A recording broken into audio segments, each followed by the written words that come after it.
I'm here in the house of Koso, the family that crowns the Alaafin. And we are together with the family of the last Mohbad that died, Oyedemi, Oyedele that died. And we are together with the family.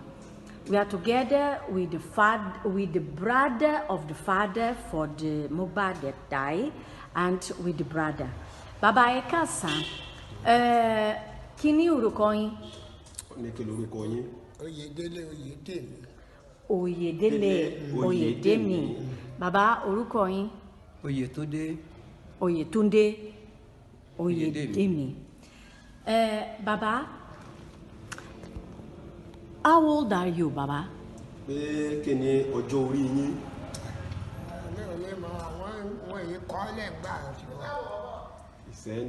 don't know because these people go up to the writing.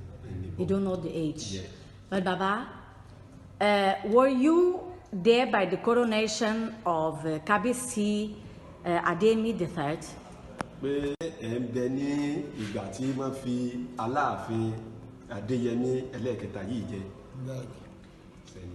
Ladigbolu.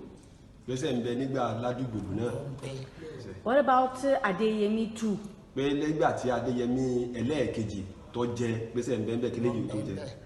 What about Ladigbolu Lawani? So Baba, you must be maybe 150. Around 150.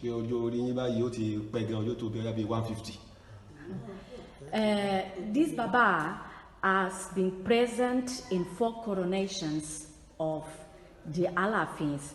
He was in the coronation for this Alaafin, from the other king Ladigbolu, from the father of this king, and from Ladigbolu Lawani. So this Baba is around 150, I believe.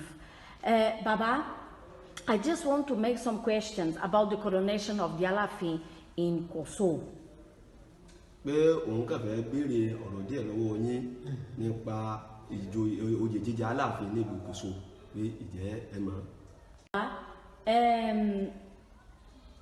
the Alaafin is going to be crowned, without the crown to be given in Koso, does he have the authority to be the Alaafin?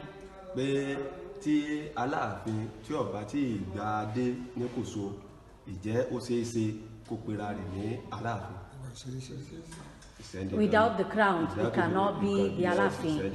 And the crown he gets in Koso.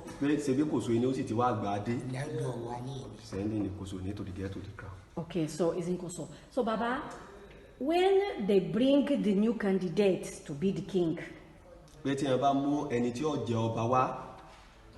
where do they bring, where Oyomisi bring the candidate? They bring it here to Bangan Koso, or they bring it first to another place? He said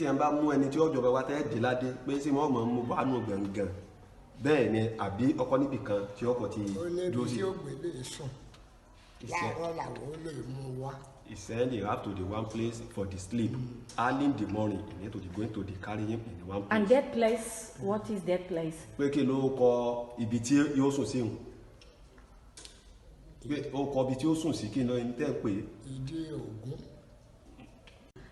Baba, where?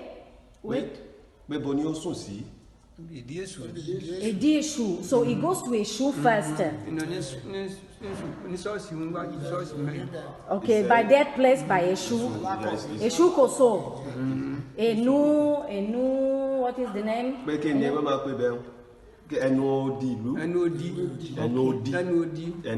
NOD for Eshu. So Baba, after bring the new candidate for Eshu, what happens? When the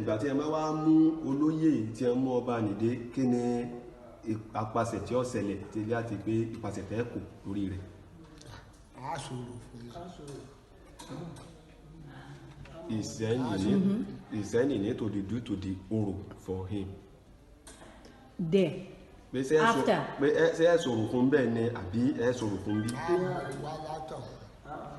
He sent him to the carry him for the soup in Oyedele to the bring him to. And who bring him? But Talenity Olomo Walaton.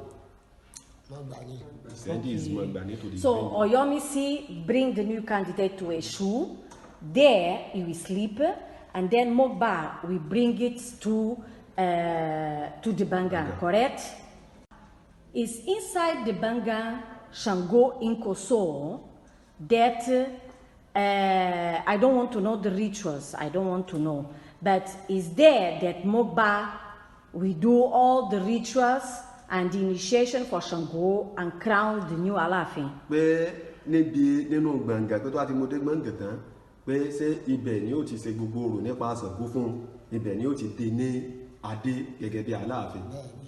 Okay. So it's there. He sent only for him or Magbani to the enter. Or your missing, everybody need to stay in the front. So need to do to. Okay, everybody stays outside. It's only Magba Koso that enters with the new candidates and do all the things. Initiation for Shango, all the rites, and to give him the crown. Yes. Baba, what is the name of the crown?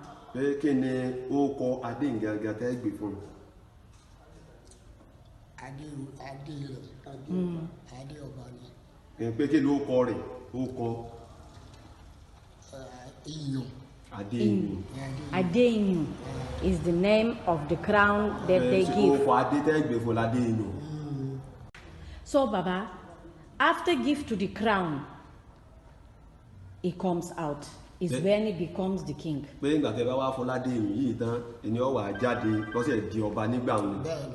said yes. After he said he's king. See, and from there he go to the palace. He go to the palace dancing. He does everywhere. Okay. Baba Eshegan. Esta entrevista está dirigida a Baba Oyedele Oyedemi, el miembro más anciano de la familia de Mogba Koso. La familia Mogba Koso en Oyo es la única familia que tiene conocimientos tradicionales y el poder de coronar a los Alaafin. La familia Mogba Koso es la única familia que tiene el poder de entrar al santuario principal de Sango en Koso en Oyo. Baba Oyedele desconoce su edad, pero coronó a 5 Alaafins y se cree que tiene más de 130 años. Estuvo presente en la coronación de 5 Alaafins, Labani Agogo y Jala, en 1905. Alaafin Siyambola Ladikbolu I, en 1911. Alaafin Adeniran Edeyemi II, en 1944. Alaafin Ladikbolu, en 1956. Y el actual tercer Alaafin Edeyemi, en 1971. Explica que un nuevo Alaafin, antes de ser coronado, siempre se lleva primero a Exu, en Koso. Luego, Mogba Koso lo lleva al interior del santuario Sango en Koso, donde se realizan todos los rituales. Mogba Koso realiza todos los rituales de coronación solo. Oyomesi y todo el público están afuera esperando al nuevo Alaafin coronado. Mogba Koso presentará 3 calabazas selladas diferentes a Alaafin y solo se elegirá una. El elegido definirá el tipo de reinado que alcanzará Alaafin durante su vida. Mogba Koso es la primera persona en llamar a Alaafin, de Kabiesi. Koso es poderoso, el conocimiento tradicional todavía se mantiene allí hasta hoy.